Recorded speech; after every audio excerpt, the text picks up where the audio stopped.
So we're starting this Redemption Church. We've been talking about it seriously for about 6 months now. But this has been a project we've been working on for years, probably, when it goes back to when we first met, which was about 5 years ago.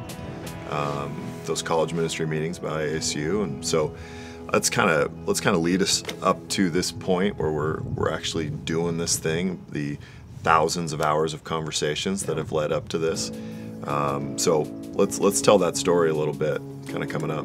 Yeah, so the way I remember you and I connecting for the first time was just in those meetings with a group of people talking about ASU and how the gospel can infiltrate ASU, and walking out and talking about what all that necessarily looks like. And I remember just hearing that you had just shown up from San Diego, being a college pastor at The Rock, and from there just the connections with you and me and Chris Gonzalez, who's now at Missio Dei and sitting at Rubio's talking about things, strategizing, all of that, wondering where any of this or any of our things would go, if anywhere. So I remember that all very specifically. And then for me, the big thread through all of that is just the relationship that was created between you and I, just on a friendship level, that had a lot to do with what we were doing vocationally. Yeah.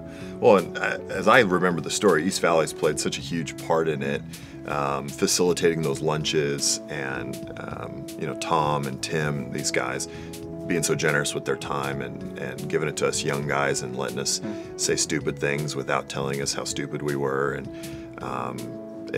that was, hugely forming for this whole deal, and just gave an arena for these conversations that one of them actually came to fruition. Yep. One of these ideas. So I would really highlight that too, just the humility of the older guys to sit in those rooms, and the passion that they had to see kind of a new generation take on the gospel and be able to envision it and see it. And I think the most amazing part for me has just been how, when those guys have all been in the room, who are now somewhat the leadership team of East Valley, sitting with you and watching the culture of Praxis and the culture of East Valley being so similar, contextually in different places, but you specifically, how you just fit like a glove in the overall environment, and your relationship with Tom and our relationship together, and then the likes of the guys that you've worked with.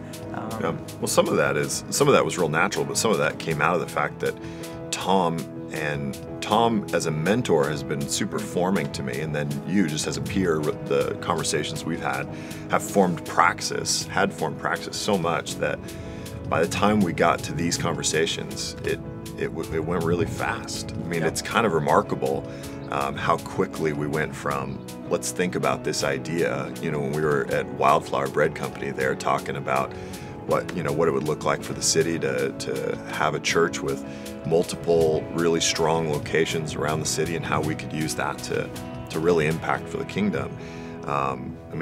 It went pretty darn fast when you think about how quickly those conversations went from, hey, here's an idea, to let's actually do this. And I'm convinced that even those were able to happen because of how like-minded we were doctrinally and philosophically. That from you hitting the ground to who East Valley had been historically, one of the reasons those relationships just connected is we agreed on pretty much everything. Yeah.